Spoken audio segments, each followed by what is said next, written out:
Hey everyone, welcome back to Keto and Crime. A little impromptu video for you. I wasn't expecting to be filming again until this weekend, but this weekend I will have third part of the 𝗟𝗏𝗪𝗁 series out, as well as I will be starting a series on killer kids, and yes, they do exist. That will be starting out with the case of Jordan Brown, who I think was falsely accused of murder when he was 11. He will have a standalone video, and then I will start my countdown of killer kids. After that, could be 2 to 3 parts, and then I will do the video on serial killer Mary Brown as well. So, going to be killer kids. We're going from televangelist to killer kids, which proves that 𝗟𝗏 is weird. But anyway, why are you filming now, 𝗟𝗏? Well, as you can see, my mother-in-law has been at it again with St. Patty's Day decorations. I have a St. Patty's Day gnome in place of my Valentine's gnome. I know this is technically a leprechaun, but I like gnomes. So anyway, have all of this here. But something happened the last few weeks that pulled me back into a community that I've not been in years. I don't know if you know, but when I started out YouTube, I was, of course, the keto community, which I'm still technically a part of because I will be having another weight loss update soon. And I was also part of what is known as Hater Nation. Now, if you've ever heard of the YouTubers Amberlynn Reid, drop a picture here. Number 2, I made a veggie stir fry. So I had baby carrots that were 35 calories that I cut up myself. I had broccoli, which was 60 calories, some baby sweet corn, which came out to 60 calories. The water chestnuts came out to 100, and then I used 6 tablespoons of General Tso sauce, which was 198 calories. So for this meal, it was 453. Now let's read comments for my newest video, which I know is going to be harsh, but I have grown to have some tough skin, let me tell you. Or Chantal Marie, aka Foodie Beauty, Big Beautiful Me, the Chantal Show. She's had a number of name changes over the years. I'll put her picture here.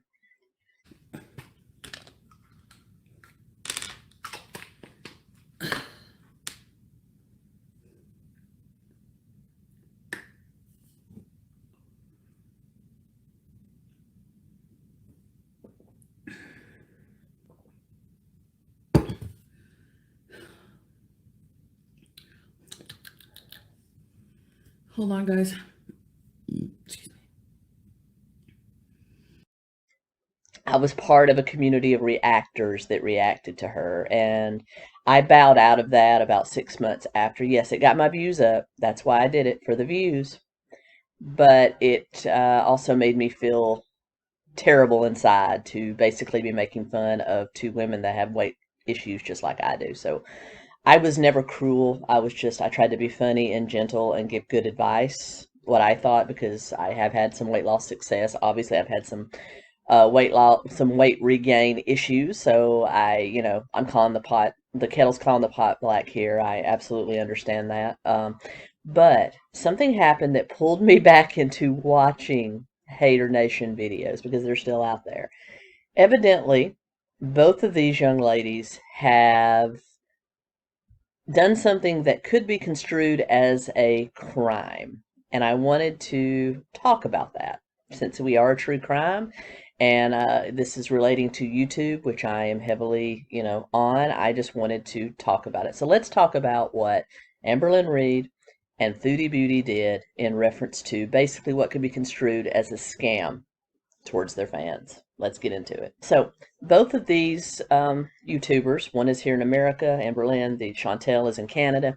They both exist off of their YouTube revenue, their AdSense. Amberlynn has been much more successful as far as amount of views, amount of money, mainly due to both the outlandish things she does on camera as well as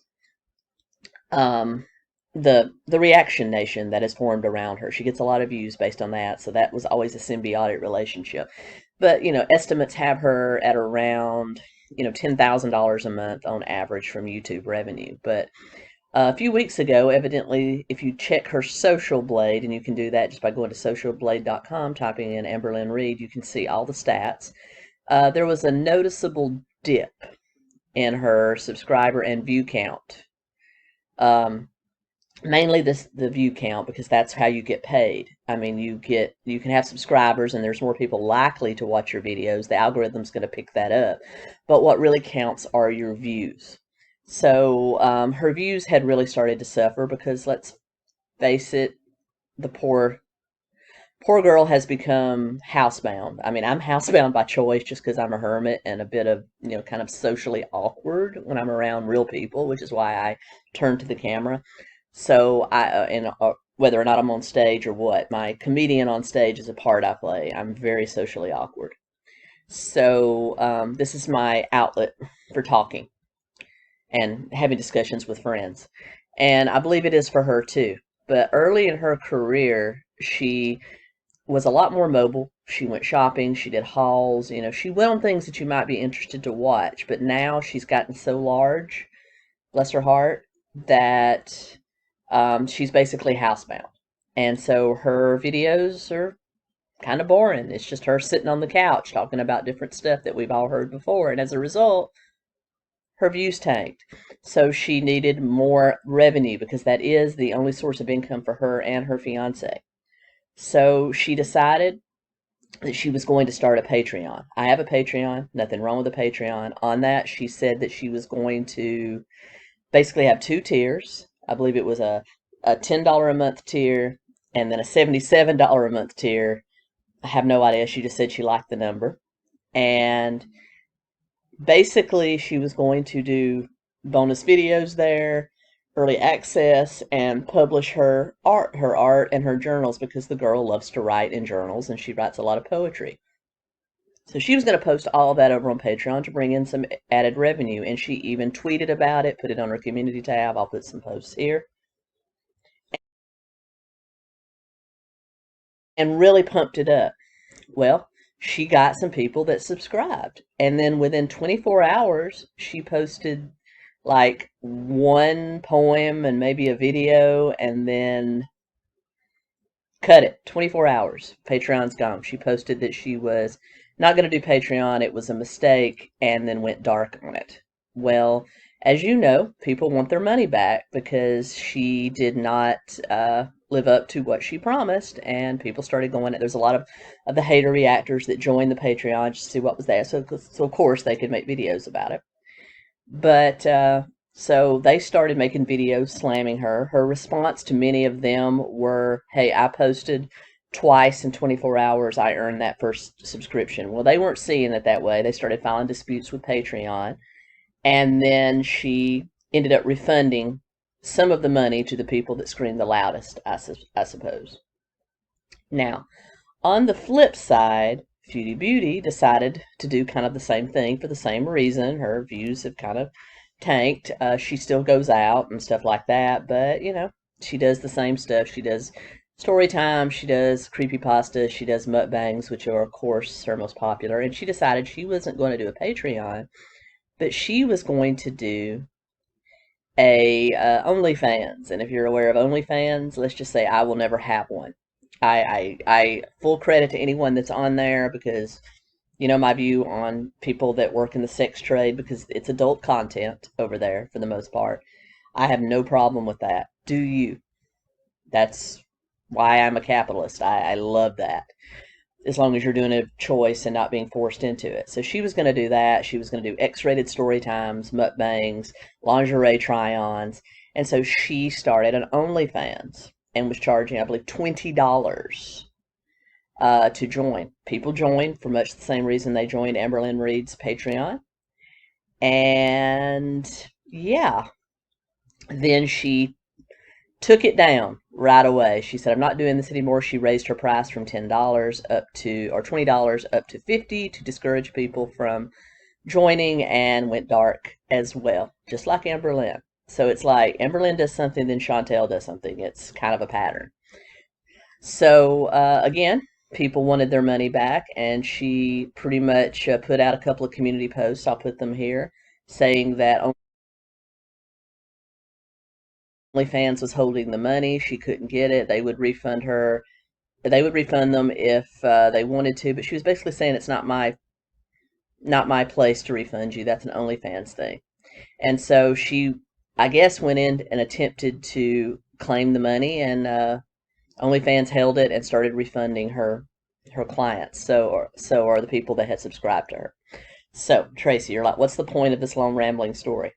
Well, I'm of the opinion, I don't know if this was an actual case of them wanting to start something to earn extra money and then having second thoughts because it's a little too much of a coincidence to be a coincidence, or if this was a one-time cash grab. Maybe they had something they needed to raise money for, and they did. So why am I saying this could be a crime or a scam? Now, neither of these girls are, indifferent or far apart from scams. That there was a scam involving Amberlynn Reid's mother-in-law a couple of years ago about a GoFundMe that may have been fraudulent. So this is not the first time that she has been involved in some controversy when it comes to money. The same with Foodie Beauty. I know she lost a couple of sponsors because of her attitude toward bullying. The Coldest Water Bottle, who sponsors a lot of bloggers, canceled their sponsorship because of some of her attitudes in her videos. I'll put a clip here. And so I'm wondering if this just wasn't a scam from start to finish. If this was a one-time cash grab, they really thought they could get us some quick, easy money and keep it. And then when the internet blew up, as the internet does, they had to refund the money. Because the money was refunded, I don't think this could go down as a crime or a scam, but I'm believing that maybe there was some unscrupulous methods behind it. Either A, a one-time cash grab, where they could hopefully keep the money, or two, they started a scandal to get their views up. Because if you go to their social blade now, their views have skyrocketed. So you're seeing probably what they thought might have been a revitalization of their channel. So anyway, that's the story. I'll link their channels down below. Please do not go give them any hate or say anything. I'm just telling a story that I thought, because I did the video on Gorilla Glue Girl, which I believe was a cash grab and a scam from start to finish. If she even put the glue on her hair, it looked a little different. That was a scam and a money grab from start to finish. And I believe this was too. Either to keep the money or to get the views up on their channel. It was a scam from start to finish. And I like to cover these types of things because it involves YouTube. It involves social media, something that I'm very much heavily involved in. So what do you think? Have you heard of this? What do you think? What were your opinions? Let them know down below.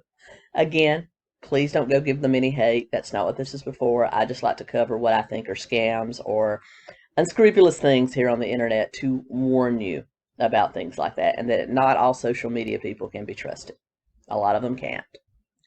So with that being said, I'll leave it to your opinion, and I'll be back real soon with more true crime and cult videos. And until next time, keto and crime.